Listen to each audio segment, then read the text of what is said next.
Today I'm going to be talking about 5 free casual games on Steam. You know, sometimes you just feel like playing something relaxing and not hard on your wallet. And if these are good or not, well, that's for you to decide. The first game I played from this is Missing Translation. It's also my favorite game from this list. Basically, you're a fairly normal person, you know, if you count getting sucked up into a portal and being stuck in a really odd world. So your goal is to pretty much solve some pretty fun puzzles, and most of them are pretty simple. Listening to some nice music and trying to learn how to communicate with the peculiar people of the town. So to communicate in Missing Translation, you use a grid of dots, and you have to draw shapes in certain ways to say certain things, and each time you finish a line it makes a ding noise. One of my favorite things about the town though is that there were cats everywhere, and cats are great. I love cats. The next game is called Emily is Away. The story is that you're talking to a girl named Emily. It starts out in 2002, senior year. Apparently you only talk to this girl once a year, as it takes you up to being seniors in college in 2006. Potentially you could play the story trying to get her to fall in love with you, or just being a jerk to her. The choice is up to you. So, as you can see, it's supposed to look like you're messaging her on Windows XP. I thought this was kind of creative, because you get to pick your own icon, which are all neatly themed in pixel art, anywhere from gorillas to a Harry Potter icon. One thing I did realize right away is that the mouse was off. In order to press on something, my mouse had to be an inch away, but I got through this right away. I guess it was no problem since most of it was typing. And then the typing. Well, you pick your responses, but they still make you pretend to type in order to write them out. And it didn't matter what keys you press, as long as you press them. I found this kind of awkward because, in an intriguing moment, I was left there pounding on my keyboard like this.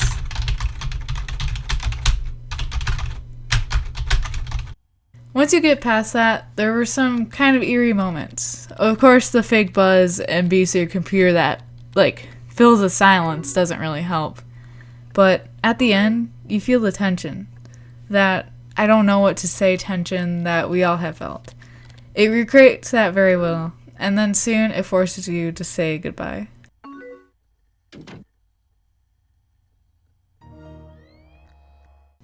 Verdi is a plant simulator. That's pretty much it. You can grow and watch succulents, but really, that's pretty much it. I mean, if you really want to go into details, you can pull weeds and almost let the plants die, and then you can water them and watch them grow. And you can sing to plants, and the music's really nice too. You can have multiple pots, but you have to pay for that.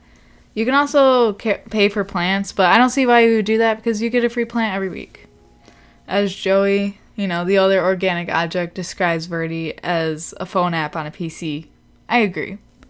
Also, there's a snail. He just goes around the room of the pot over and over. Slightly unsettling. He seems kind of lonely. At least he makes a tiny fart noise when you pick him up.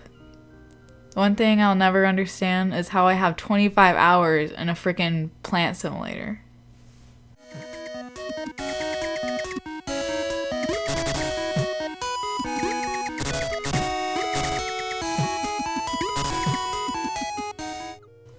And the last two. Very similar games. Well, probably because they're made by the same people, Studio Pixel. Pink Heaven and Pink Hour. The thing that caught my eye with these was just how cute they were. You play as this cute little pink girl who has to go out and find documents and just clear stage.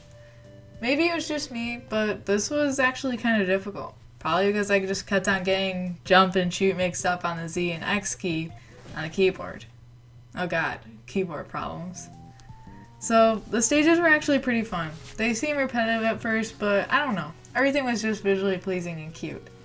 Especially in this one stage where each plant looks kind of grim, and when you shoot it, it becomes pretty. I don't know, I thought that kind of was ironic, but really cute. So this has been 5 casual games that you can play on Steam.